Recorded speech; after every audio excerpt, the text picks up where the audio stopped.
உமக்காக உமது ஊழியம் செய்வதற்காக நான் வாழ்வது உமக்காக உமது ஊழியம் செய்வதற்காக உமக்காக யாவையும் சகித்து கொள்வேனே என் ஜீவனையும் பொருட்டாக நினைப்பதில்லையே உமக்காக யாவையும் சகித்து கொள்வேனே என் ஜீவனையும் பொருட்டாக நினைப்பதில்லையே நீர் தந்த ஊழியத்தை நிறைவேற்றிட நீர் தந்த ஊழியத்தை நிறைவேற்றிட ஆசையுடன் தினம் ஓடுகிறேன் ஆசையுடன் தினம் ஓடுகிறேன் நான் வாழ்வது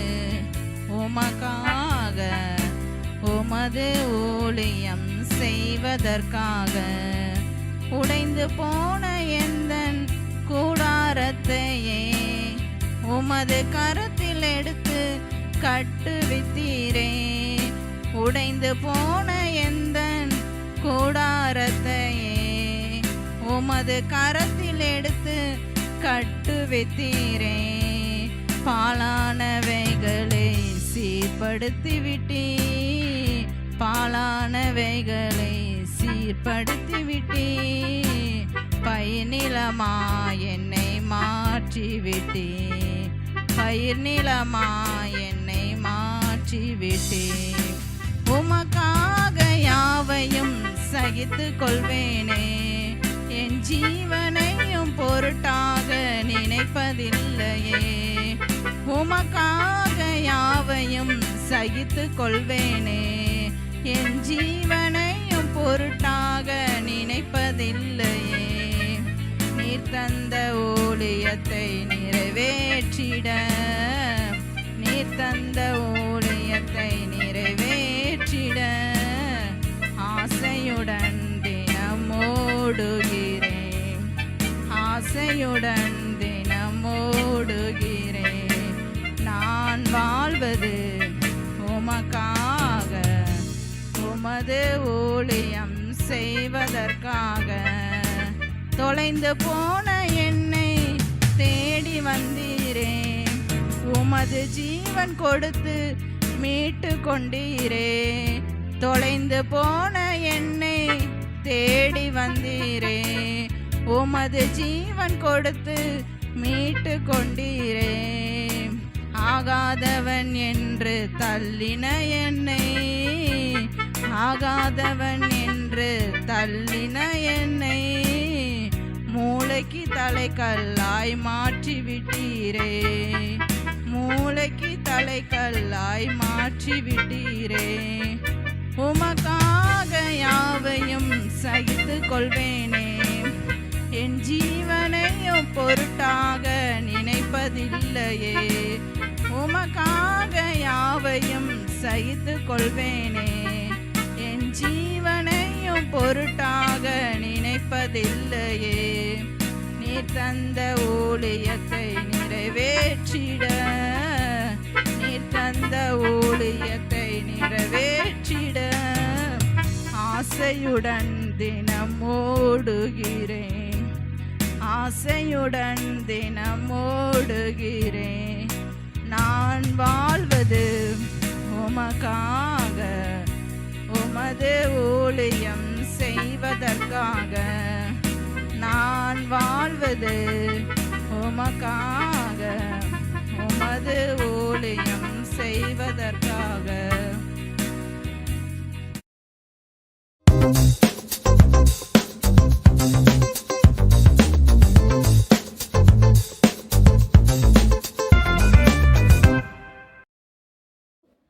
கர்த்தருடைய நாம மகிமைப்படுவதாக. இப்பொழுதும் இந்த சம்பவம் நமக்கு நல்லா தெரியும். லூக்கா 19 அதிகாரம்னாலே அது சகேயுடைய அந்த ஒரு சம்பவம் இன்சிடெண்ட் வந்து நமக்கு நல்லா ஞாபகத்தில் வரும். இந்த இடத்துல சகை வந்து ஒரு காரியத்தை எதிர்பார்த்து அவன் ஓடுகிறத நம்ம பார்க்க முடியுது. இயேசு எப்படிப்பட்டவரோ என்று அவரை பார்க்க வகை தேடினான். இயேசு எப்படிப்பட்டவரோ. இப்போ ஒருத்தர் வந்து நம்ம பார்க்குறோம், புதுசாக அப்போ தான் ஃபஸ்ட் டைம் பார்க்குறோம். பார்க்கும்போது நம்ம என்ன கேட்போம், சார் உங்களை பார்த்து அவங்க நம்மளை வந்து ரொம்ப ஆர்வமாக பார்க்க வந்திருக்காங்க. நம்ம உடனே அவங்கள பார்த்துட்டு நீங்கள் யார், எங்கேருந்து வந்திருக்கீங்க அப்படி கேட்கும்போது அவங்க வந்து அவங்க வந்து அவங்கள வந்து செல்ஃப் இன்ட்ரடியூஸ் பண்ணுவாங்க. என்ன சொல்லுவாங்க, நான் இன்னாருடைய பிள்ளை, அந்த எங்களுடைய முன்னோர்கள் அவங்களுடைய பிள்ளை நான், நீங்கள் இந்த வகையில் எனக்கு சொந்தம் அப்படி சொல்லி என்ன செய்வாங்க, இன்ட்ரடியூஸ் ஆவாங்க. அப்போ நம்ம அவங்கள பற்றி நம்ம என்ன செய்வோம், தெரிந்து கொள்ளுவோம். இப்போ இந்த சகேயுடைய இந்த வார்த்தைகளை நம்ம பார்க்கும்போது சகேய ஆண்டவரை பற்றி நிறைய கேள்விப்பட்டுட்டு அந்த ஆண்டவர் எப்படிப்பட்டவர் அப்படிங்கிறத அவன் அறிந்து கொள்ள வகை தேடினான். அவன் என்ன செய்கிறான், வழியில் இருக்கிற காட்டத்தி மரத்தில் ஏறி ஆண்டவரை பார்க்கறதுக்காக அவன் காத்திருந்தான். இந்த இடத்துல நம்ம தியானிக்க வேண்டிய அந்த கீவேர்டு என்ன அப்படின்னா, இயேசு எப்படிப்பட்டவரோ, அவர் எப்படிப்பட்டவர் அப்படிங்கிறத நம்ம பார்க்க போகிறோம். இயேசு எப்படிப்பட்டவர் அப்படிங்கிறத மற்றவங்க சொல்லி நம்ம கேட்குறத விட ஆண்டவரே தன்னை எப்படிப்பட்டவர் அப்படிங்கிறத விளங்க பண்ணுறாரு. எந்தெந்த இடத்துல ஆண்டவர் தன்னை அப்படி வெளிப்படுத்துகிறாரு, எப்படிப்பட்டவர்ங்கிறத ஆண்டவர் நிறைய இடத்துல நான் எப்படிப்பட்டவர் அப்படிங்கிறத தானே அவர் வந்து மக்களுக்கு வந்து விளக்கி கூறுகிறத நம்ம பார்க்க முடியும். பார்க்கலாம். ஃபஸ்ட்டு பாயிண்ட்டு நம்ம பார்க்கலாம். யோவான் 8:12 வாசிங்க. யோவான் 8:12.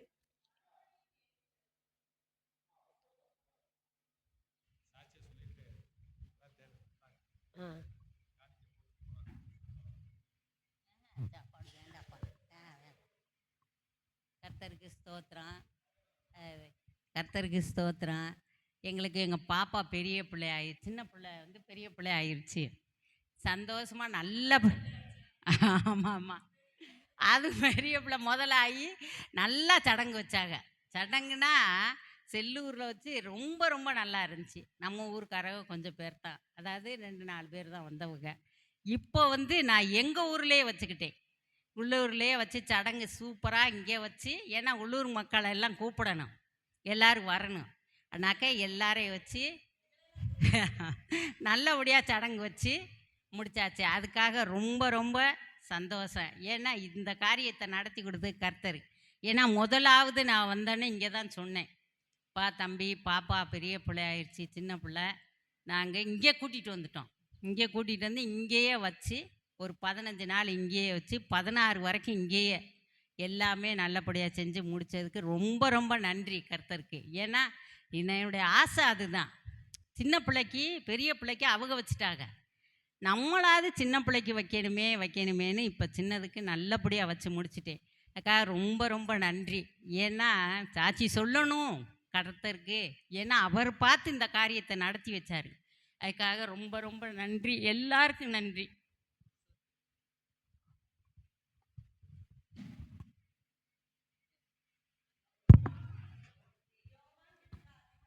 12வது வசனத்தை நம்ம எடுத்துக்கலாம்.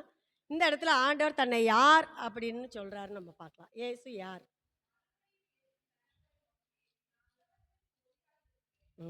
பின்பற்றுகிறவன் இருளிலே நடவாமல் 8:12 ஜீவ ஒளியை அடைந்திருப்பான் என்றார். இந்த இடத்துல ஆண்டவர் தன்னை யாருன்னு சொல்றாரு? நான் உலகத்துக்கு ஒளியாய் இருக்கிறேன். அப்ப ஆண்டவராகிய இயேசு கிறிஸ்து இந்த உலகத்துக்கு எப்படி இருக்கிறாராம்? ஒளியா இருக்கிறாராம்.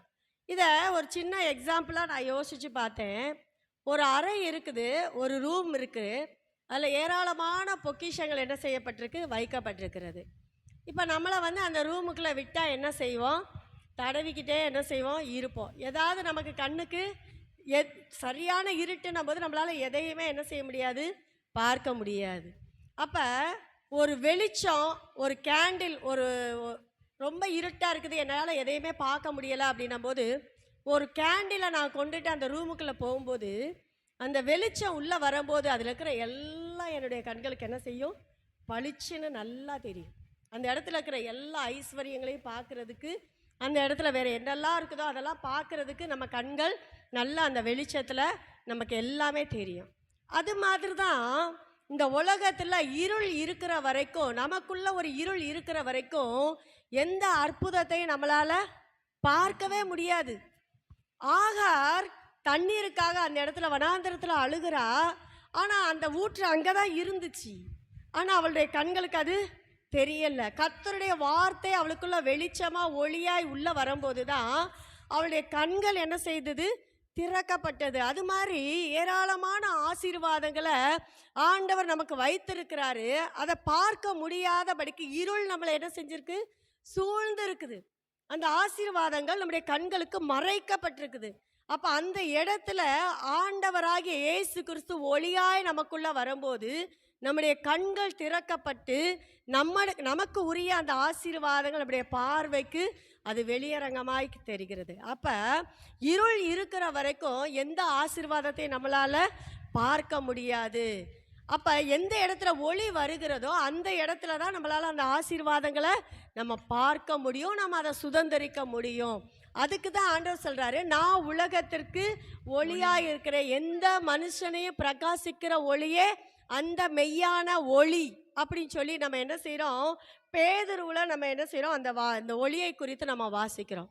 அப்போ ஆண்டவர் சொல்கிறாரு, நான் உலகத்துக்கு ஒளியாக இருக்கிறேன். அந்த ஒளி என்ன செய்தது? இருளிலே பிரகாசிக்கிறது. அந்த ஒளியாகிய வார்த்தையை நமக்குள்ள வரும்போது நம்முடைய வாழ்க்கையில் இருக்கிற இருளெல்லாம் என்ன செய்து விலகுகிறது. அது மாத்திரமில்லை, நமக்கான ஆசீர்வாதங்களை பார்க்கும்படியான ஒரு பாக்கியத்தையும் ஆண்டவர் என்ன செய்கிறாரு? நமக்கு கொடுக்கிறாரு. அப்போ அந்த ஒளியை நாம் நமக்குள்ளாக நம்ம வைத்திருக்கிறோமா? அப்போ இந்த இடத்துல நம்ம என்ன செய்யணும்? யோசித்து பார்க்கணும். எனக்குள்ள இன்னும் நிறைய பிரச்சனைகள் எதுவுமே மாறவே மாட்டேங்குது. பல காலமாக, ஆண்டாண்டு காலமாக இந்த பிரச்சனையாகிய இருள் என்னுடைய வாழ்க்கையில் இன்னும் இருந்துக்கிட்டே தான் இருக்குது. அதிலிருந்து என்னால் வெளியிலே வர முடியலை. எனக்கு வைத்திருக்கிற ஆசீர்வாதங்கள், நன்மைகள் இதுவரைக்கும் நான் கண்ணால் பார்க்க முடியலை அப்படின்னா அந்த இடத்துல நம்ம கேட்க வேண்டியது, ஆண்டவரே உம்முடைய ஒளியை எனக்குள்ளே என்ன செய்யுங்க? அனுப்புங்க. அந்த ஒளி எப்படி நமக்குள்ளே வரும்? அவர் வார்த்தையாகிய ஒளியை நமக்குள்ளே என்ன செய்வார்? அனுப்புவார். அந்த வார்த்தை நமக்குள்ள வரும்போது நமக்குள்ள இருக்கிற அந்த இருள் விலகும். நமக்காக வைக்கப்பட்டிருக்கிற அந்த நன்மைகளை நாம் காணும்படியாக கர்த்தர் நம்முடைய கண்களை என்ன செய்வார்? திறப்பார். பாருங்க, சவுல் அப்படிதான் ஜனங்களை துன்பப்படுத்தும்படியாக அதிகாரத்தோடு அவன் என்ன செய்கிறான்? புறப்பட்டு போகிறான். அவனுக்குள்ள இருந்தது அப்போ என்ன இருந்துச்சு? இருள். இந்த சவுலுக்குள்ள இருந்தது என்னது? இருள். அவன் தேவ ஜனங்களை துன்பப்படுத்தும்படியாக அதிகாரத்தை வாங்கிட்டு அவன் புறப்பட்டு போகிறான். அந்த போகிற வழியில் ஆண்டவர் ஒரு ஒளியாக என்ன செய்கிறாரு? பிரகாசிக்கிறதையும் அவன் கண்கள் என்ன செய்தது? அதனால அவன் கண்கள் அவன் கண்ணு என்ன செய்தது? குருடாய் போகிறதையும் அவன் பார்க்குறான். அப்போ இந்த இடத்துல பார்க்கும்போது அவனுடைய ஆவிக்குரிய கண்கள் திறக்கப்படும்படியாக அவனுடைய மாம்சத்திற்குரிய கண்கள் குருடாக்கப்படுது. அப்போ அந்த ஜீவ ஒளியை அவன் பெறணுங்கிறதுக்காக அவனுடைய மாம்சத்துக்குரிய கண்களை அவர் என்ன செய்தார்? குருடாக்கி வைத்தார். அப்போ அவனுடைய ஆவிக்குரிய கண்கள் திறக்கப்படும் போது தான் ஆண்டவராகிய இயேசு யார் என்பதை அவன் அறிந்து கொண்டான். ஆண்டவரே, அவன் பவுல் கேட்குறான், ஆண்டவரே நான் உம்மை விசுவாசிக்கும்படியாக நீர் யார் அப்படின்னு கேட்குறான். நீ துன்பப்படுத்துகிற இயேசு நானே. அப்ப எந்த வழியில அந்த பவுலுக்குள்ள ஆண்டவர் வராரு? ஒரு வெளிச்சத்தின் பாதையில அவனை கொண்டு வந்து நிறுத்துகிறத நம்ம பார்க்கிறோம். சரீர பிரகாரமாக அவனுடைய கண்கள் குருடாக்கப்பட்டாலும் ஆவிக்குரிய கண்கள் அவர் திறந்து கொடுத்தாரு. எந்த நிமிஷம் அந்த சத்தத்தை அவன் கேட்டானோ, எந்த நிமிஷம் அந்த ஒளியை அவன் கண்டானோ, அந்த நிமிஷத்திலிருந்து அவன் ஆண்டவருக்கென்று தன்னை அர்ப்பணித்து ஆண்டவருடைய பிரதான ஊழியக்காரனாக அவன் செயல்பட்டதை நம்மளால பார்க்க முடியும். அப்போ அந்த ஒளியாகிய ஆண்டவரை அவன் சகையை பார்க்குற ஆண்டவர் யார் அப்படின்னு பார்த்தான். ஆண்டவர் சொல்ற, நான் உலகத்துக்கு ஒளியாக இருக்கிறேன். நம்ம நிறைய நேரத்தில் இதை மறந்து போயிடும். ஆண்டவர் யாரோ எப்படியோ அப்படி என்ன செஞ்சிட்ருக்குறோம்?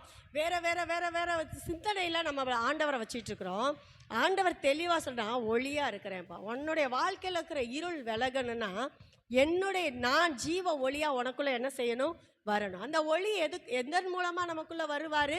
கர்த்தருடைய வார்த்தை என்ற வேத வசனத்தின் மூலமாக அந்த ஒளி நமக்குள்ளே வரும்போது நம்முடைய வாழ்க்கையில் உள்ள இருளை கர்த்தர் என்ன செய்கிறாரு? அகற்றி போடுகிறார். அடுத்தபடியாக நம்ம வாசிக்கலாம். யோவான் 10 அதிகாரம் 9வது வசனம்.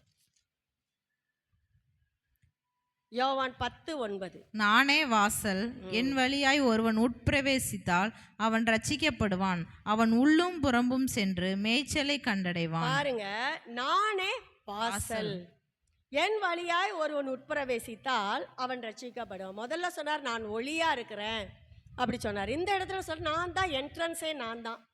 எனக்குள்ள நீ வந்தேனா உள்ள புறமும் நீ என்ன செய்வ? மேய்ச்சலை கண்டடைவாய். இது என்ன வாசல்? இது எந்த முறையில நம்ம எடுத்துக்கிறது? ஆண்டவர் வாசலா இருக்கிறார், நம்ம அவருக்குள்ள என்ன செய்யணும்? பிரவேசிக்கணும். அப்ப இதை குறித்து நான் பார்க்கும்போது ஒரு வசனத்தை நம்ம வாசிக்கலாம். நீதிமொழிகள் 8:34. நீதிமொழிகள் 8:34 ஒரு வசனத்தை நம்ம வாசிக்கலாம். நீதிமொழிகள் 8:34. என் வாசப்படியில் நித்தமும் விழித்திருந்து என் கதவு நிலையருகே காத்திருந்து எனக்கு செவி கொடுக்கிற மனுஷன் பாக்கியவான். என் வாசற்படியில் நித்தம் விழித்திருந்து, தேவனுடைய சமூகத்துல, தேவனுடைய சமூகம் தான் வாசல், தேவனுடைய சமூகம் தான் வாசல், தேவனுடைய ஆலயம் நமக்கு வாசல். அது என்னால் என்னப்பட்டிருக்கு? எப்படிப்பட்டிருக்கு? திறந்து வைக்கப்பட்டிருக்கிறது. என் வாசற்படியில் நித்தம் விழித்திருந்து என் கதவு நிலையருகே காத்திருந்து எனக்கு செவி கொடுக்கிற மனுஷன் பாக்கியவான். கர்த்தருடைய வாசல் எதை குறிக்குது? தேவனுடைய பிரசன்னம், தேவனுடைய சமூகம், அதுதான் நமக்கு வாசல், அதுதான் நமக்கு ஆசீர்வாதமான வாசல். அப்ப அந்த வாசல் வழியா நம்ம என்ன செய்யணுமா? அந்த வாசல்ல நித்தம் விழிச்சிருக்கணுமா? தேவனுடைய சமூகத்துல எச்சரிக்கை உள்ளவர்களாய் நம்ம எப்பொழுதும் என்ன செய்யணும்? விழிப்புள்ளவர்களா இருக்கணும். கெர்ச்சிக்கிற சிங்கம் போல பிசாசானவன் எவனை விழுங்கலாமோ என்று வகை தேடி சுற்றி திரிகிற அந்த நாட்கள்ல நம்ம எங்க காத்திருக்கணும்? தேவனுடைய சமூகம் வாசல். அந்த தேவனுடைய சமூகத்துல நம்ம காத்திருக்கும் போது கர்த்தர் என்ன செய்யறாரு? நம்ம எல்லா தீங்குக்கும் விலக்கி தேவன் நம்மை பாதுகாக்கிறவரா இருக்கிறாரு. என் கதவு நிலையருகே காத்திருந்து எனக்கு செவி கொடுக்கிற மனுஷன் பாக்கியவான். அப்ப தேவனுடைய பிரசன்னத்துல நாம் அமர்ந்திருந்து நாம் தேவனோடு பேசுகிறோம். அதே நேரத்துல அவர் பேசுகிறத நாம் கேட்கும் போது நம்மளை யாருன்னு சொல்றாரு? பாக்கியவான்கள். அப்ப அவருடைய வாசல் வழியா நம்ம என்ன செய்யணும்? உட்பிரவேசித்து உள்ளும் புறமும் மேய்ச்சலை நாம் என்ன செய்யணும்? கண்டடையணும். அப்ப தேவனுடைய சமூகம் என்ற வாசலுக்குள்ள நாம் பிரவேசிக்கிறவர்களா இருக்கும் போது மட்டும்தான் உள்ளும் புறமும் மேய்ச்சலை நம்மளால கண்டடைய முடியும். தேவனுடைய சமூகத்துக்கு வராம, அவருடைய வாசற்படியில காத்திருக்காம, அவருடைய சத்தத்தை கேட்காம எந்த ஆசீர்வாதங்களையும் நம்மால பெற முடியாது. அதுக்கு தான் அவர் சொல்றார், நானே வாசல், எனக்கு வாசல் வழியா உட்பிரவேசிக்கிறவன் தான் உள்ளும் புறமும் மேய்ச்சலை கண்டடைவான். அந்த வாசல் எது? தேவனுடைய சமூகம். தேவனுடைய சமூகத்துல நாம் அமர்ந்திருந்து காத்திருந்து அவருடைய சத்தத்தை கேட்கும் போது நாம் உள்ளும் புறமும் என்ன செய்யப்படுவோம்? மேய்ச்சலை கண்டடைவோம். அப்ப அந்த வாசல் வழியா நாம் உட்பிரவேசிக்கிறவர்களா இருக்கிறோமா? என்னுடைய வாழ்க்கையில இன்னும் ஒரு ஆசீர்வாதத்தை நான் பார்க்கவே இல்லை, நான் எதிர்பார்த்திருக்கிறதெல்லாம் இன்னும் ரொம்ப தூரத்துல தான் இருக்குது, என் கைக்கு இன்னும் கிடைக்கல, அப்படி நாம் சொல்லுகிறவர்களா இருப்போமானால் நான் எந்த அளவுக்கு தேவனுடைய வாசல் வழியை உட்பிரவேசித்திருக்கிறேன், தேவனுடைய சமூகத்தில் எந்த அளவுக்கு நான் காத்திருந்திருக்கிறேன். அவர் அழகா இருக்குது, என் வாசற்படியில் விழித்திருந்து என் கதவு நிலையருகே காத்திருந்து என் வசனத்துக்கு என் வார்த்தைக்கு செவி கொடுக்கிறவன் பாக்கியவான். எத்தனை காரியத்தை இத்தினூண்டு வசனத்தில் வச்சிருக்கிறார் பாருங்களேன். அவர் வாசற்படியில் விழித்திருக்கணுமா, கதவு நிலையருகே காத்திருக்கணுமா. எப்போ இந்த வாசல் திறக்கும்? அப்பா, என்னுடைய வாழ்க்கையில் இருக்கிற இந்த தடை எப்போ மாறும், என் வாழ்க்கையில் இருக்கிற இந்த பிரச்சனை எப்போ தீரும், தேவனுடைய சமூகத்தில் எப்போ என்னுடைய ஆசீர்வாதமான வாசல் திறக்கும்னு சொல்லி நம்ம வாஞ்சியோட காத்திருக்கும் போது அவர் சொல்றாரு, நீ பாக்கியவானா இருப்ப, நீ உள்ளும் புறமும் சென்று மேய்ச்சலை கண்டடைவ. இந்த இடத்துல ஆண்டு சொல்லு, நானே வாசல். அதுக்கு அடுத்தபடியா 11வது வசனத்தை வாசிங்க. அதே யோவான் 10:11 வாசிங்க.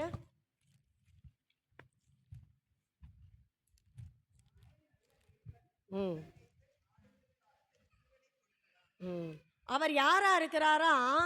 நானே நல்ல மேய்ப்பன், நான் நல்ல மேய்ப்பனா இருக்கிறேன்னு சொல்லிட்டு ஆண்டவர் என்ன செய்யறாரு? இந்த இடத்துல யோவான் 10:11 வசனத்துல அவர் சொல்றாரு, நானே நல்ல மேய்ப்பன், நல்ல மேய்ப்பன் ஆடுகளுக்காக தன் ஜீவனை என்ன செய்யறானா? கொடுக்கிறானா. பாருங்க, இந்த மேய்ப்பர்களுடைய வேலையே பார்த்தீங்கன்னா இப்போ நம்ம மற்ற வேலைகளை செய்தோன்னா என்ன செஞ்சிருவோம், பகலில் போய் வேலை செய்வோம், நைட்டு வந்து ரெஸ்ட் எடுப்போம். ஆனால் இந்த மேய்ப்பர்களுடைய வேலை பார்த்திங்கன்னா, அந்த ஆடுகள் எந்த இடத்துல இருக்கிறோ அந்த இடத்துல தான் அந்த மேய்ப்பன் இருப்பான்.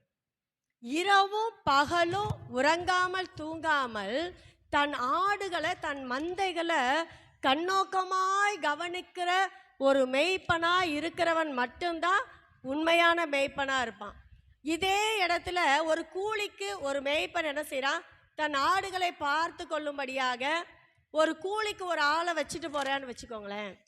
அந்த இரவு நேரத்தில் அந்த ஆடுகளை திருடி கொண்டு போகும்படியாக நிறைய ஓநாய்கள், காட்டு விலங்குகள் என்ன செய்ய அட்டாக் பண்ண வரும் அந்த ஆடுகளை தூக்கிட்டு போகிறதுக்காக. அப்போ இந்த உண்மையான மேய்ப்பனாக இருந்தான்னா, அந்த ஆடுகளின் உண்மையான மேய்ப்பனாக இருந்தானா அவன் ஆடுகளை விட்டுட்டு போக மாட்டான். ஏதாவது ஒரு சூழ்நிலையில் அந்த ஆடுகள் சிக்கி கொள்ளாதபடிக்கு அந்த ஆடுகளை அந்த விலங்குகள் கைகளிலிருந்து எப்படியாவது விடுதலையாக்கும்படியாக போராடுவான். அந்த ஆடுகளை விட்டு கொடுக்க மாட்டான். ஆனால் அதே இடத்துல ஒரு கூலிக்காரன் இருந்தான்னு வச்சுக்கோங்க, அப்பாடியோ என் ஜீவன் தப்பிச்சா, இந்த ஆடுகள் எக்கேடு கட்டு போனால் எனக்கு ஒன்றும் பிரச்சனை இல்லை, அவன் கொடுக்குற கூலிக்கு போதும், இதுக்காக என் உயிரை என்ன செய்ய முடியாது, நான் கொடுக்க முடியாது. இன்றைக்கி அநேக மேய்ப்பர்கள் அப்படி தான் இருக்காங்க. என்னுடைய மேய்ப்பர்கள் ஒரு இடத்துல வசனம் இருக்குது, மேய்ப்பர்கள் தங்களை தாங்களே மேய்த்து கொள்கிறாங்களாம். எனக்கு ஆடுகளை பற்றி எனக்கு பிரச்சனையே கிடையாது. இது யாரு? திருடவும் கொல்லவும் அழிக்கிறவும் வருகிறானே என்று கூலியால் என்ன செய்கிறான், ஆடுகளை விட்டுட்டு என்ன செஞ்சிருவான், ஓடி போயிடுவான். ஆனால் உண்மையான மேய்ப்பன் என்ன செய்வாராம், அவரை பற்றி நம்ம பார்க்கலாம். எசேக்கியேல் 34:12 வாசிங்க. எசேக்கியேல் 34:12 ஒரு உண்மையான மேய்ப்பன் எப்படிப்பட்டவனாக இருப்பான்னு பார்க்கலாம். எசேக்கியேல் 34:12 ஒரு மேய்ப்பன் சிதறுண்ட தன் ஆடுகளின் நடுவே இருக்கிற நாளில் தன் மந்தையை தேடி கொண்டிருக்கிறது போல நான் என் ஆடுகளை தேடி மப்பும் மந்தரமான நாளிலே அவைகளை சிதறுண்டு போன எல்லா இடங்களிலிருந்து அவைகளை தப்பி வர பண்ணி. பாருங்க, முதல்ல அந்த மேய்ப்பன் என்ன செய்யறான், சிதறடிக்கப்பட்ட ஆடுகளை தேடி அதுகளை எல்லாம் ஒன்னா என்ன செய்யறான், கூட்டுறான். பாருங்க, ஒரு ஏதோ ஒரு விலங்கு வந்து அந்த மந்தைக்குள்ள நுழையும் போது அந்த ஆடுகள் சிதறி போயிடும், திசைக்கு ஒன்னா என்ன செஞ்சிடும், ஓடி போயிடும். அப்ப இந்த மேய்ப்பன் என்ன செய்யறான், திசைக்கு ஒன்றாக ஓடி போன அந்த ஆடுகளை எல்லாம் அந்த சத்துருவை மேற்கொண்டதுக்கு அப்புறம் என்ன செய்யறான், எல்லா இடத்துல இருக்கிற தன்னுடைய ஆடுகளை என்ன செய்யறான், தேடி போய் மப்பு மந்தாரமுமான சூழ்நிலையானாலும் சரி, இருளான சூழ்நிலையானாலும் சரி, எப்படிப்பட்ட சூழ்நிலையானாலும் சரி, அந்த மந்தையை ஒன்றும் சேர்க்காம அவன் ஓயவே மாட்டான். நல்ல மேய்ப்பன் என்ன செய்யறான், சிதறடிக்கப்பட்ட ஆடுகளை தேடி அவைகளை ஒன்றாக கூட்டி சேர்த்து அந்த மந்தையை அமர பண்ணும் வரைக்கும் அவன் அமரவே மாட்டான். இதுதான் நல்ல மேய்ப்பனுக்கு ஒரு நல்ல அடையாளம். அதுதான் இன்னைக்கு சபைகளுடைய நிலைமையும் அதே போலதான் இருக்கு. நம்முடைய குடும்பத்தின் நிலைமையிலையும் நம் சபையின் நிலைமைகளிலையும் நாம் எப்படிப்பட்ட மேய்ப்பர்களாக இருக்கணும், நல்ல மேய்ப்பர்களாய், ஆடுகளுக்காக ஜீவனை கொடுக்கிற மேய்ப்பர்களாய், சிதறுண்ட ஆடுகளை கூட்டி சேர்க்கிற மேய்ப்பர்களாய் நம்ம என்ன செய்யணும், இருக்கணும். ஒரு பிரச்சனை, ஒரு குழப்பம் வந்தவனை போய் தொலையட்டு, இதோட இது முடிஞ்சு போட்டோம், அப்படி நம்ம என்ன செஞ்சிடக்கூடாது, விட்டுறக்கூடாது. அது எந்த இடத்துல அந்த ஆடு போச்சோ அந்த மேய்ப்பன் என்ன செய்யறான், தேடி போறான். இவ்வளோ நாள் இந்த மந்தையில் இருந்துச்சே, இந்த ஒரு பிரச்சனை வந்த உடனே, இந்த ஒரு ஓநாய் உள்ள வந்த உடனே இந்த ஆடு சிதறடிக்கப்பட்டுருச்சு, அந்த ஆடுகளை நான் விட்டு என்ன செய்யக்கூடாது, நான் திரும்பக்கூடாது, அந்த ஆடுகளை கட்டாயம் மந்தையில் கொண்டு வந்து சேர்க்கணும்னு சொல்லி அந்த மேய்ப்பன் என்ன செய்யறான், பிரயாசப்படுறான். அதைத்தான் ஆண்டவர் சொல்ற, நான் நல்ல மேய்ப்பன், சிதறுண்ட ஆடுகளை நான் கூட்டி சேர்ப்பேன். அடுத்தபடியா 14வது வசனம் வாசிங்க.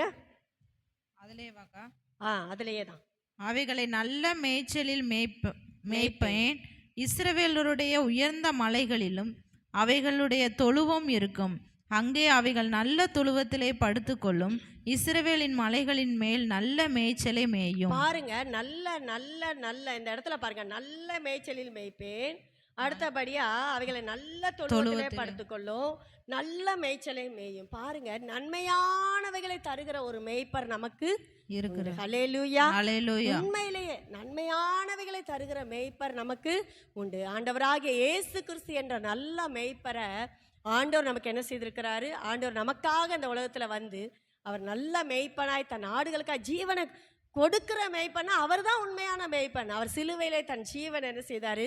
கொடுத்து விலையேற பெற்ற ரத்தத்தினால் நம்மளை மீட்டு கொண்டாரு. இந்த இடத்துல அவர் சொல்லும் போது, நல்ல மேய்ச்சலிலே நான் கொண்டு போய் அவங்கள என்ன செய்வேன்? இப்போ எந்த இடத்துல ஆசீர்வாதம் அந்த இடத்துல உன்னை கொண்டு போய் நடத்துவேன். ஆண்டவர் சொல்றாரு, அவைகளுடைய சொல்றாரு, இஸ்ரவேலுடைய உயர்ந்த மலைகளிலே அவைகளுடைய தொழுவம் இருக்கும். உயர்ந்த ஸ்தானத்துல உன்னை கொண்டு போய் நிறுத்துற வரைக்கும் இந்த மேய்ப்பன் ஓயவே மாட்டாரு. நல்ல மேய்ச்சல்ல நம்மளை நடத்துவாரு. உயர்ந்த ஸ்தானத்துல நம்மை கொண்டு போய் நிறுத்துறாரு. அங்கே அவைகள் நல்ல தொழுவத்திலே படுத்துக்கொள்ளும். என் ஜனம் சமாதான தாபரங்களிலே வாசம் பண்ணும். பாருங்க, அந்த சமாதானமான இளைப்பாறுதலான சூழ்நிலைக்குள்ளாக அந்த ஆடுகளை கொண்டு சேர்க்கிற வரைக்கும் அந்த மேய்ப்பன் ஓயவே மாட்டான். அடுத்து அதில் பார்க்குறோம், இஸ்ரவேலின் மலைகளின் மேல் நல்ல மேய்ச்சலை மேயும். எந்தெந்த இடத்துல ஆசீர்வாதம் இருக்கோ தேடி தேடி முதல்ல இந்த மந்தைகளை கொண்டு போய் சேர்க்கறதுக்கு முன்னாடி அவன் என்ன செய்யறான்? எல்லா இடத்தையும் பார்க்குறான். எந்த இடம் என்னுடைய ஆடுகளுக்கு மேய்ச்சலை கொடுக்கும், எந்த இடத்துல என் ஆடுகளுக்கு பாதுகாப்பு கிடைக்கும், எந்த இடத்துல நல்ல உணவு அதுக்கு ஆகாரம் எந்த இடத்துல கிடைக்கும், எல்லாத்தையும் அவன் பார்த்து ஒரு முடிவு தீர்மானத்தை எடுத்ததுக்கு அப்புறம் அந்த மந்தைகளை கொண்டு போய் அந்த இடத்துல கொண்டு போய் என்ன செய்யறான்? சேர்க்கிறான். அதுதான் ஆண்டவர் சொல்றார், நானே நல்ல மேய்ப்பன் தன் ஆடுகளை மேய்ச்சலுள்ள இடங்களுக்கு நடத்தி செல்றான். சமாதானத்துக்கு ஏதுவான இடங்களில் அவைகளை கொண்டு போறான். எந்த இடத்துல ஆசீர்வாதமோ அந்த இடத்துல கொண்டு போய் சேர்க்கிறான். எந்த இடத்துல உயர்வு இருக்குதோ, எந்த இடத்துல மேன்மை இருக்குதோ, எந்த இடத்துல அதுகளுக்கு பாதுகாப்பு இருக்குதோ அந்த இடத்துல கொண்டு போய் என்ன செய்யறான்? அந்த நல்ல மேய்ப்பன் கொண்டு போய் அந்த ஆடுகளை சேர்க்கிறான்னு சொல்லி பார்க்கிறோம். அடுத்து அதே இதுல 15வது வசனம் வாசிங்க. என் ஆடுகளை நான் மேய்த்து அவைகளை நான் மடக்குவேன் என்று கர்த்தராகிய ஆண்டவர் சொல்லுகிறார். எங்கேயும் ஓடாதபடிக்கு அது நல்லா திருப்தியா சாப்பிட்டதுக்கு அப்புறம் அதை என்ன செய்வேன்? நான் மடக்குவேன். அப்படின்னா நல்லா திருப்தியா சாப்பிட்டதுக்கு தண்ணீருக்கு தான் அவங்கள மடக்குவாங்க. அந்த ஆடுகளை எல்லாம் புல்லு மேய்றதுக்கு எல்லா இடத்துலையும் விட்டுருவாங்க. அது எல்லா இடத்துலையும் போய் மேயும். கடைசியில் அதுக்கு தண்ணி கொடுக்கறதுக்காக அதை ஒரே இடத்துல என்ன செய்வான்? கூட்டி விட்டு வந்து சேர்ப்பான். சேர்த்து அதை மடக்கி கொண்டு வந்து சேர்த்து அதுக்கு நல்ல தண்ணீரை அந்த மேய்ப்பன் என்ன செய்வான்? அந்த ஆடுகளுக்கு கொடுக்குறான்.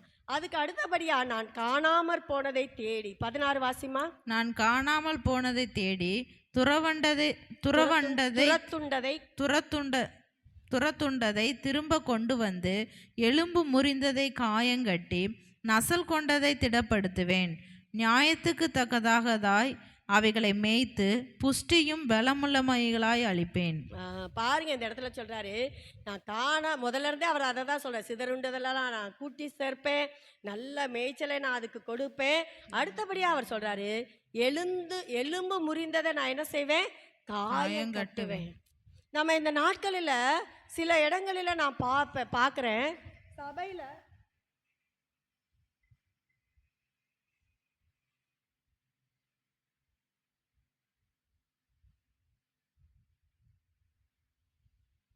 சபைகளில் சில நேரங்களில் ஒரு சில ஆடுகள் என்ன செய்யும்? மேய்ப்பருடைய சத்தத்துக்கு செவி கொடுக்காம எங்கேயாவது போய் கையை காலை என்ன செஞ்சுக்கிடும்? ஓடிச்சுக்கிடும். அப்போ ஒரு சில மேய்ப்பர்கள் என்ன செய்வாங்க? அந்த கூலிக்கு இப்போ நிற்கிற மேய்ப்பர்கள் அது அவ்வளோதான், அது சொன்ன பேச்சை கேட்கல, அது போச்சு, அது முடிஞ்சு போச்சு. எஜமான்ட்ட வந்து கணக்கை கொடுத்துருவான். நான் எவ்வளவுதான் அதை சரிப்படுத்தினாலும் அது என்ன செய்யலை? அடங்கவே இல்லை. அது வெளியே போய் என்ன செஞ்சிருச்சு? அது தன்னைத்தானே காயப்படுத்திக்கிடுச்சு. இனி அது வந்தாலும் பிரயோஜனம் இல்லை. நிறைய நேரங்களில் சில கூலிக்காக வருகிற அந்த மேய்ப்பர்கள் அந்த ஆடுகளை அப்படியே விட்டுருவாங்க. ஆனால் நல்ல மேய்ப்பன் அப்படி விடவே மாட்டான். அது என்ன ஒரு காரியத்தில் சிக்கி கொண்டாலும் அந்த சிக்கல்லேருந்து அதை வெளியில் கொண்டு வந்து அது காயப்பட்டதை கொண்டு வந்து காயத்தை கட்டி அதை பூரா அதோடைய ரணம் ஆறுற வரைக்கும் அதை தன் தோளில் சுமக்கிற மேய்ப்பனாக இருக்கிறவன் தான் நல்ல மேய்ப்பன் சொல்லி ஆண்டவர் சொல்கிறார். அதை தான் ஆண்டவர் சொல்ற, நான் தான்ப்பா நல்ல மேய்ப்பன். நான் உன்னை காயம் கட்டுகிறேன், உன்னை குணமாக்குறேன், உன்னை நல்ல மேய்ச்சல் உள்ள இடத்துல நான் நடத்துகிறேன், ஆசீர்வாதங்களுக்குள்ளாக உன்னை பிரவேசிக்க பண்ணுகிறேன், உன்னதமான ஸ்தானத்தை நான் உனக்கு கொடுக்குறேன், இப்படி உனக்கு நல்ல பாதுகாப்பான சூழ்நிலை, சமாதானமான சூழ்நிலைகளில் உன்னை நான் அமர பண்ணுகிறேன்னு சொல்லி என்ன செய்கிறாரு ஆண்டவர் சொல்கிறார். நானே நல்ல மேய்ப்பன் ஆண்டவர் சொல்கிறாரு. அதுக்கு அடுத்தபடியாக நம்ம பார்க்கலாம் எரேமியா 15:20. எரேமியா 15:20 அவர் என்ன சொல்றாரு நம்ம பார்க்கலாம்.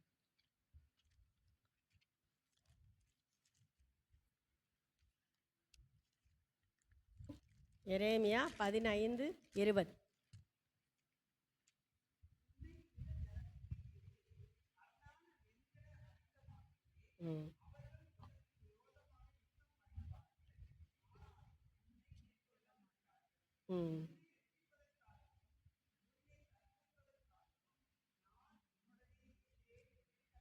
இந்த இடத்துல அவர் சொல்றாரு, உன்னை இந்த ஜனத்துக்கு எதிராக அரணான வெண்கல அலங்கமாக்குவேன், அவர்கள் உனக்கு விரோதமாக யுத்தம் பண்ணுவார்கள், ஆனால் உன்னை மேற்கொள்ள மாட்டார்கள், உன்னை ரட்சிப்பதற்காகவும் உன்னை தப்புவிப்பதற்காகவும் நான் உன்னுடனே இருக்கிறேன் என்று கர்த்தர் சொல்கிறார். இந்த இடத்துல அவர் எப்படிப்பட்ட தேவன்கிறத அந்த இடத்துல சொல்றாரு. ஒரு பாதுகாக்கிற தேவனாய் நான் உன்னோடு கூட என்ன செய்றேன் இருக்கிறேன், நான் உன்னை பாதுகாக்கிற தேவனாய் நான் உன்னோடு கூட இருக்கிறேன். அவர் சொல்லும்போது சொல்றாரு, உன்னை இந்த ஜனத்துக்கு எதிரே அரணான வெண்கல அலங்கமாக்குவேன், யாராலையும் உன்னை இடிக்க முடியாது, யாராலும் உன்னை வேதனைப்படுத்த முடியாது, யாராலையும் உன்னை மேற்கொள்ள முடியாது, வெண்கல அலங்கமாய் உன்னை ஸ்ட்ராங்காக நான் என்ன செஞ்சுருக்கேன் உருவாக்கி வச்சிருக்கிறேன், எதுவும் உன்னை என்ன செய்ய முடியாது மேற்கொள்ள முடியாது. அவர்கள் உனக்கு விரோதமாக யுத்தம் பண்ணுவாங்க, ஆனாலும் உன்னை மேற்கொள்ள மாட்டாங்க. ஏன் மேற்கொள்ள மாட்டாங்க அப்படின்னு பார்த்தா, உன்னை ரட்சிக்கிறதற்காகவும் உன்னை தப்புவிக்கிறதற்காகவும் நான் உன்னுடனே இருக்கிறேன் என்று கர்த்தர் சொல்லுகிறார். அப்ப இந்த இடத்துல பாதுகாக்கிற தேவனாய் தேவன் அந்த இடத்துல இறங்கி வருகிறத நம்மளால பார்க்க முடியுது. அவர் சொல்றாரு, நான் பாதுகாக்கிற தேவனாய் நான் உன்னோடு கூட இருக்கிறேன். ஆபிரகாம்கிட்ட சொன்னாரு, நீ பயப்படாத, நான் உனக்கு கேடகமும் மகா பெரிய பலனுமா இருக்கிறேன். நம்மை பாதுகாக்கிற தேவன், சாத்தான் எய்கிற அக்கினி ஆஸ்திரங்கள் நம்மளை மேற்கொள்ளாதபடிக்கு நமக்கு அவர் கேடகமா இருக்கிறார். என்ன வார்த்தைகளை சொல்லட்டும், என்ன பிரச்சனை வரட்டும், அது என்னை மேற்கொள்ளாதபடிக்கு அவர் நமக்கு எப்படி இருக்கிறாராம், கேடகமா இருக்கிறாராம். அப்படி இருந்துருச்சுன்னு வச்சுக்கோங்களேன், நம்மளை எதுவுமே பாதிக்காது.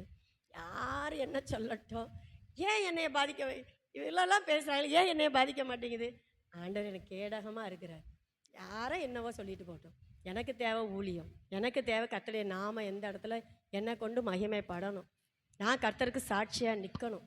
அப்படின்னா எனக்கு அவர் கேடகமாக இருந்தால் மட்டும்தான் அதை சாதிக்க முடியும். இல்லாட்டினா சாத்தான் எய்கிற அக்கினி ஆஸ்திரங்கள் ஒன்றுக்கு கூட நம்மளால் நிற்க முடியாது. பிசாசு விடுகிற அந்த அக்கினி ஆஸ்திரங்களுக்கு நம்ம தப்பிக்கணும்னா அந்த கேடகம், ஆண்டவராகிய கேடகம் நமக்கு முன்னாடி நிற்கணும். ஆபிரகாம் யோசிக்கிறான், நான் எப்படி இந்த சூழ்நிலையில் நான் எப்படி போவேன் அப்படி யோசிக்கும் போது ஆண்டவர் சொல்கிறாரு, பயப்படாதே, நான் உன்னோடு கூட இருக்கிறேன், நான் உனக்கு கேடகமும் பலத்த துருகமுமா நான் உன்னோட கூட என்ன செய்கிறேன் இருக்கிறேன்னு சொல்லி ஆண்டவர் அவனுக்கு ஒரு ஷியூரிட்டி கொடுக்கறத நம்மளால் என்ன செய்ய முடியுது, பார்க்க முடியுது. அதை தான் நம்ம பார்க்குறோம். ஏசாயா 41:10 நமக்கு எல்லாருக்கும் நல்லா தெரிஞ்ச ஒரு வசனம். பயப்படாதே, நான் உன்னோட கூட இருக்கிறேன். 41:10, நீ பயப்படாதே, நான் உன்னுடனே இருக்கிறேன், திகையாதே, நான் உன் தேவன், நான் உன்னை பலப்படுத்தி உனக்கு சகாயம் பண்ணுவேன், என் நீதியின் வலது கரத்தினால் உன்னை தாங்கும், கூட இருக்கிறேன்ப்பா, நீ பயப்படாது, இருக்கிறவரா இருக்கிறேன் நீ சொல்லு. மோசே கேட்குறாரு, நான் உம்முடைய நாமம் என்னன்னு கேட்டால் நான் என்னப்பா சொல்ல, ஆண்ட சொல்லு, நான் இருக்கிறவரா இருக்கிறேன்னு சொல்லுப்பா, யாரோ ஒருத்தர் இல்லைப்பா, நான் உங்களோட இருக்கிறேன், உன்னுக்குள்ளே இருக்கிறேன், உன் கூட இருக்கிறேன், நீ நடக்கும்போது உன் கூட இருக்கிறேன், நீ படுக்கும் போது நான் கூட இருக்கிறேன், நீ ஒரு பிரச்சனையில் சிக்கி கொள்ளும் போது நான் உன் கூட இருக்கிறேன், நீ கூட என்னை மறந்து போயிட, ஆனால் நான் உன்னை என்ன செய்யலை, மறக்கவே இல்லை, நான் உன் கூடவே தான் இருக்கேன், உனக்கு கேடகமாக இருக்கிறேன், பலத்த துருகமாக இருக்கிறேன், அடைக்கலமாக இருக்கிறேன், கோட்டையாக இருக்கிறேன், நீ மட்டும் நம்பினேன்னா நான் உன்னுடைய துருகமாக நிற்பேன். பாருங்க எவ்வளோ பெரிய ஆண்டவர் பாருங்க. அவர் சொல்ற, நான் உன் கூட இருக்கிறேன். அவர் நான் ஒளியாக இருக்கிறேனாரு, அவர் வாசலாக இருக்கிறேனாரு, அவர் மேய்ப்பனாக இருக்கிறேனாரு. இந்த இடத்துல பாதுகாக்கிற வல்லமையாய் நான் உன்னுடனே கூட இருக்கிறேன். நான் அக்கினி மதிலாக உன்னை சூழ இருந்து நான் என்ன செய்வேன்? பாதுகாப்பேன். சமாரியாவுக்குள்ள படைகள் வந்துருச்சு. எலிசா கிட்ட கேட்குறான், இவ்வளோ பெரிய படை வந்திருக்கு, நமக்கு யாருமே இல்லையே, நம்ம என்ன செய்ய போகிறோம்? நம்ம சிக்கிக்கொள்வோமே அப்படின்னு சொல்லும்போது எலிசா சொல்கிறான், ஆண்டவரே அவன் கண்களை திறந்து கொடுங்கப்பா. அவன் கண்கள் திறக்கப்படும் போது அவனை சுற்றிலும் அக்கிலி மதிலான ரதங்களும் குதிரைகளும் இருக்கிறத அவன் கண்கள் காண செய்தார். பாருங்க, நமக்கு கண்ணுக்கு தெரியலப்பா. ஆண்டோடைய சமூகத்தில் நாம் நிற்கும் போது, அவரை நாம் பற்றி கொள்ளும் போது இந்த வார்த்தைகளை நம்ம விசுவாசமாக எடுத்துக்கணும். ஆண்டவரே நீர் என் அடைக்கலம், என் கோட்டை, என் கேடயம், நான் நம்பி இருக்கிற என்னுடைய துருகம். அப்படி நம்ம உண்மையாக அவரை நம்ம வந்து அவரை முன்னாடி வைக்கும்போது, நம்மளை சுற்றிலும் அவரை வைக்கும்போது, எந்த பிசாசின் அக்கினி ஆஸ்திரங்களையும் நம்மளை சேதப்படுத்த முடியவே முடியாது. பிசாசு நினைக்கும் நான் எப்படியாவது வீழ்த்திடுவேன்னு. ஆனால் ஆண்டவர் நமக்கு கேடகமாக நிற்கும்போது அவனுடைய அக்கினி ஆஸ்திரங்களை அவித்து போடுவாராம். அதாவது நம்மளை பாதிக்காதபடிக்கு அவித்து போடுவார்னா, இப்போ அவர் ஒரு நெருப்பு வந்து அப்படி தப்ப தப்பான்னு எரியுது, அதில் ஒரு தண்ணியை ஊற்றி அப்படியே என்ன செய்கிறது? அமர்த்திடு. அது மாதிரி சாத்தா நமக்கு நேராக விடுகிற அக்கினி ஆஸ்திரங்களை ஆண்டவர் என்ன செய்ய அப்படியே அவித்து போடுறாராம், அப்படியே அணைச்சி போடுறாரு. அது நம்மளை சேதப்படுத்தாதபடிக்கு அவர் நம்ம கேடகமாக இருக்கிறார். அதுக்கு அடுத்தபடியாக நம்ம பார்க்கலாம் ஆண்டவர் யார் அப்படின்னு சொல்லி நம்ம பார்க்கலாம். மத்தேயு 8:7 வாசிங்க. மத்தேயு 8 அதிகாரம் 7வது வசனம். மத்தேயு 8 அதிகாரம் 7வது வசனம். அதற்கு இயேசு, நான் வந்து அவனை சொஸ்தமாக்குவேன் என்றார். நான் வந்து அவனை சொஸ்தமாக்குவேன். இப்ப இந்த இடத்துல அவர் யாரா இருக்கிறாரு? சுகம் தருகிற தேவனா இருக்கிற. நான் வந்து சொஸ்தமாக்குவேன்.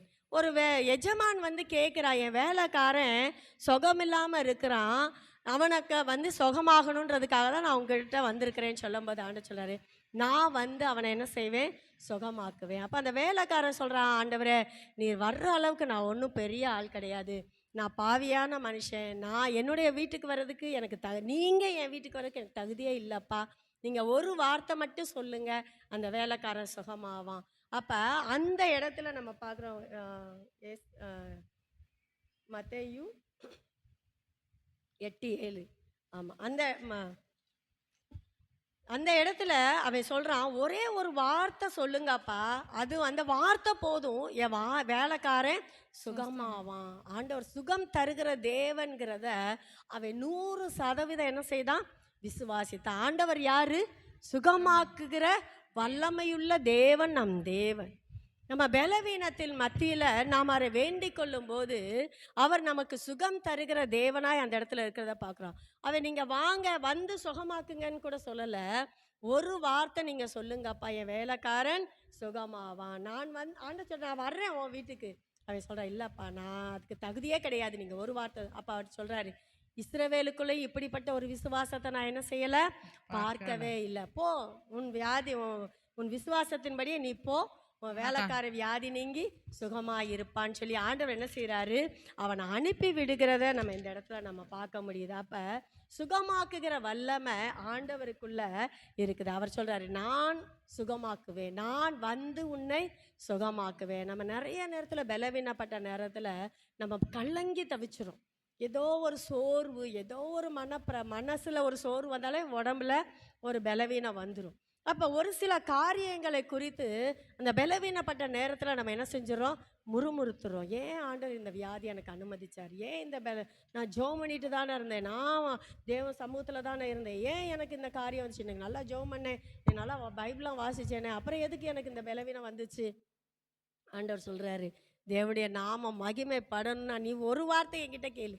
இந்த கேள்வியெல்லாம் விட்டுட்டு, ஆண்டவர் என்னை சுகமாக்கு ஒரு வார்த்தை சொல்ல, நான் அதை செஞ்சேன் இதை செஞ்சேன் ஓன் நீதியை விளங்க பண்ணிவிட்டு நம்ம நேரத்தை வேஸ்ட் ஆக்கிடும். நிறைய நேரத்தில் நானும் அப்படி தான் செய்வேன்.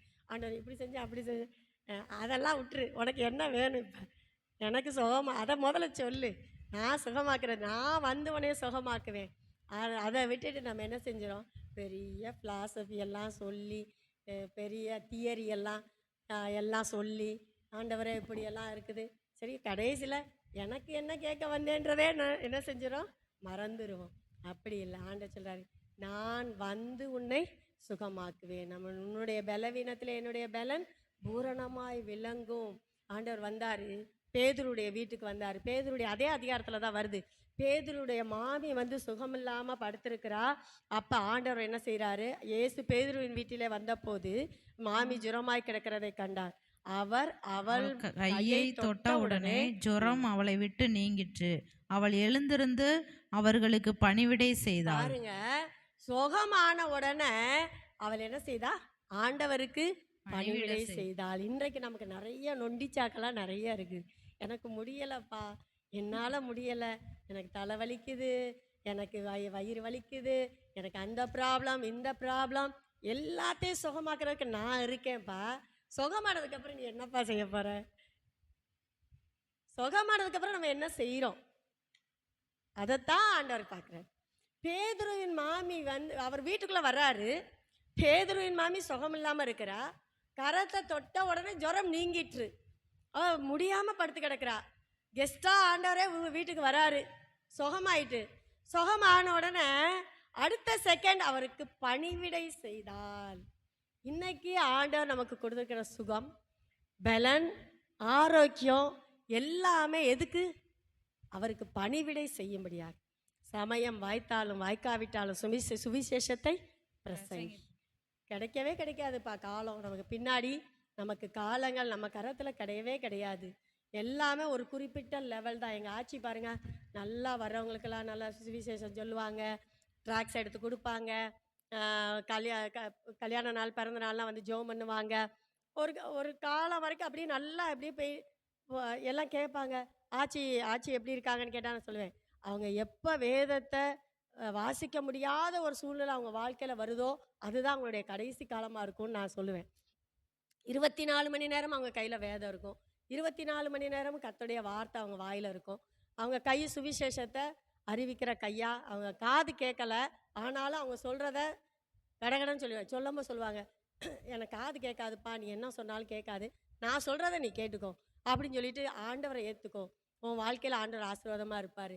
இந்த வார்த்தைகளை சொல்லிவிட்டு அவங்க கையில் என்ன ட்ராக்ஸ் இருக்கோ, என்ன வாக்குத்தத்த அட்டை இருக்கோ, அதை நான் நிறைய வாங்கி கொடுத்துருவேன். அதை அவங்க கொடுத்துருவாங்க. இப்போ 2 வாரத்துக்கு முன்னாடி அவங்க கீழே விழுந்துட்டாங்க. இப்போ வந்து அவங்களுக்கு ஃப்ராக்சர் ஆயிடுச்சு காலில். இப்போ அவங்கள வந்து நடக்க முடியாது. அப்படி டாக்டர் வந்து நீ அவங்களுக்கு சர்ஜரியும் பண்ண முடியாது, நீங்கள் வீட்டில் வச்சு பார்த்துக்கோங்க அப்படின்னு சொல்லிட்டு சொல்லிட்டாரு. இப்போ நாங்கள் வீட்டில் வச்சுருக்கோம். இப்போ அவங்களால வேதத்தை எடுத்து வாசிக்க முடியல. ஒரு குறிப்பிட்ட காலம்தான் நமக்கு அந்த கிருபையின் காலம்.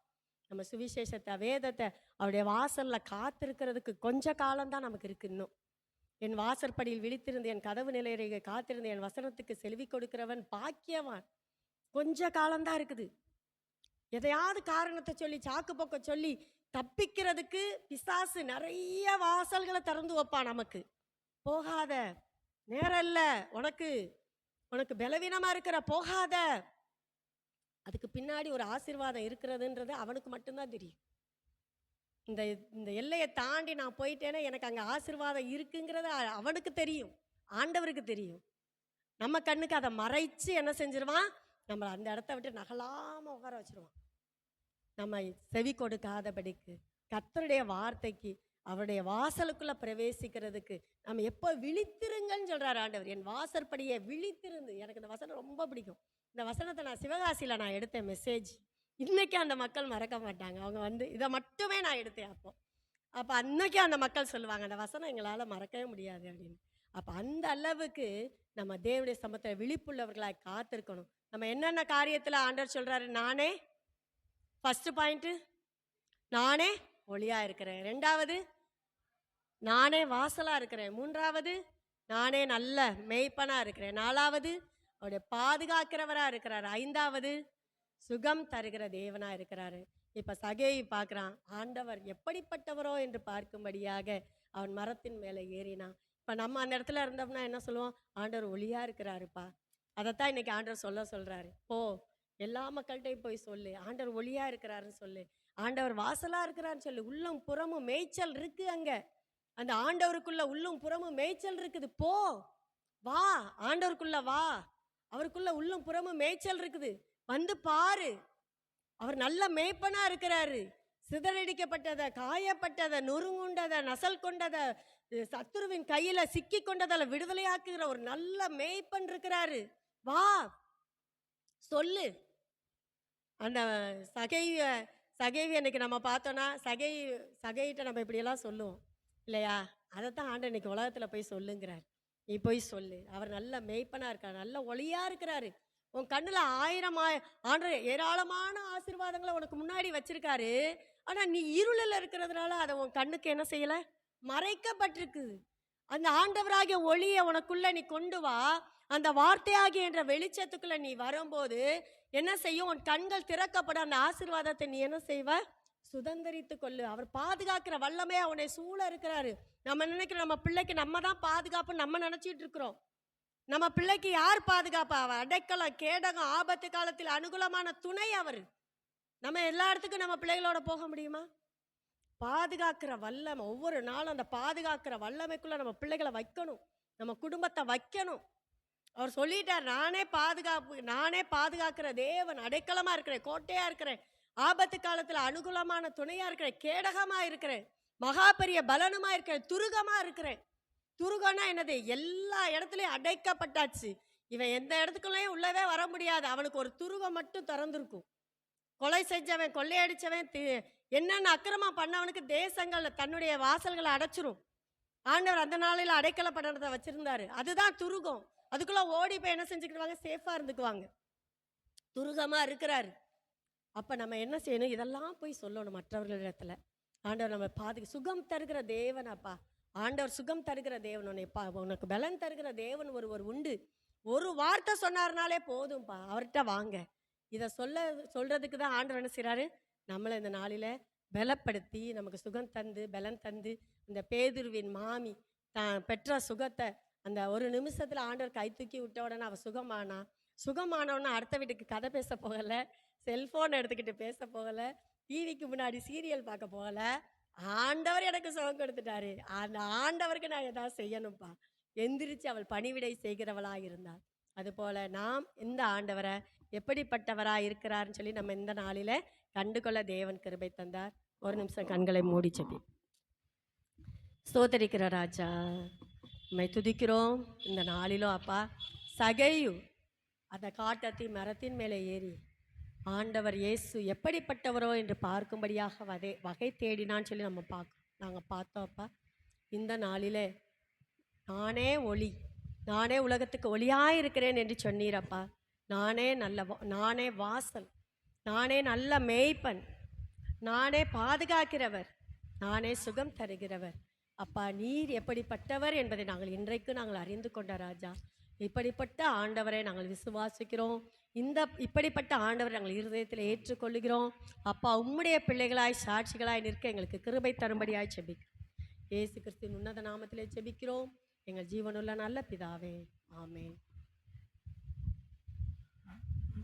நம்ம காணிக்கை பகுதி அப்படியே சும்மா அப்படியே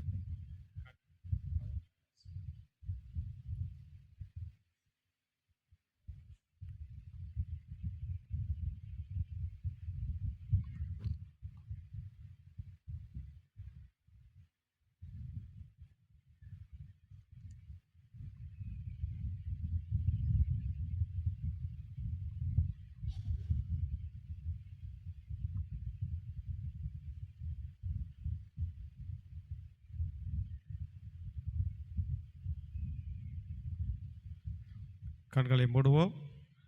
காணிக்கை பதிக்காக உம்மை ஸ்தோத்திரம். தொடர்ந்து கொடுத்த காணிக்கையும் உடைய கரத்தில் ஒப்பு கொடுக்குற ராஜா. ஆண்டவரே கொடுங்கள் அப்பொழுது கொடுக்கப்படும் என்று சொன்ன தேவன்தாமே தொடர்ந்து கொடுத்த ஒவ்வொரு கரங்களையும் உடைய கரத்தில் ஒப்பு கொடுக்குறோம்.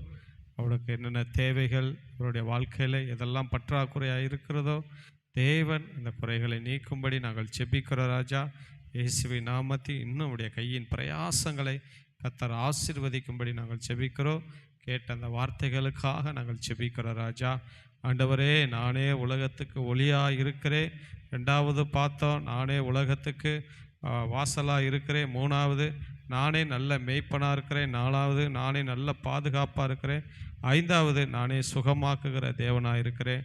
5 ஆண்டவரே காரியங்களை குறித்து நாங்கள் கேட்ட ராஜா. தொடர்ந்து உம்முடைய கரங்களில் நாங்கள் ஒப்பு கொடுக்கிறோம். நல்ல மேய்ப்பன் யார் என்பதை நாங்கள் கேட்டோம். ஆண்டவரே, தாவீது சொன்னார், ஆண்டவரே, ஒரு சிங்கம் வந்தது, ஒரு விசை கரடி வந்தது, அதுகள் வாய்களுக்கு என் ஆடுகளை தப்புவித்தேன் என்று சொன்னார் ராஜா. ஆண்டவரே, இயேசு கூட தன்னுடைய உண்மையில் சொல்லுகிறார், 100 ஆடு இருக்கும்போது ஒரு ஆடு இல்லாமல் போகும்போது அந்த ஒரு ஆடை தேடி அதை தோளில் சுமந்து வந்து சந்தோஷப்படுவார்களே, இவர்களே நல்ல மேய்ப்பர். இப்படிப்பட்ட சத்தியங்களெல்லாம் பார்த்த ராஜா, தொடர்ந்து உம்முடைய கரங்களிலே நாங்கள் ஒப்பு கொடுத்து நாங்கள் செபிக்கிறோம். தேவன் தாமே ஆசீர்வதிக்கும்படி இயேசு கிறிஸ்துவின் நாமத்தினாலே செபிக்கிறோம். நல்ல பிதாவே, என் ஆத்துமாவே கர்த்தரை ஸ்தோத்தரி, என் முழு உள்ளமே பரிசுத்த நாமத்தை ஸ்தோத்தரி. என் ஆத்துமாவே கர்த்தரை ஸ்தோத்தரி, கர்த்தர் செய்த சகல உபகாரங்களை மறவாதே. கர்த்தராகிய இயேசுவுடைய கிருபையும் பிதாவுடைய அன்பும் பரிசுத்த ஆவியானுடைய அந்நியமாய்க்கு என்று சதா காலங்களிலும் அவருடைய வருகை மட்டும் கூட இருப்பதாக. ஆமென். அல்லேலூயா. அவங்களுக்கு ஆட்டா வந்துருச்சு. ஆட்டாக்காரனை தூங்குறார்.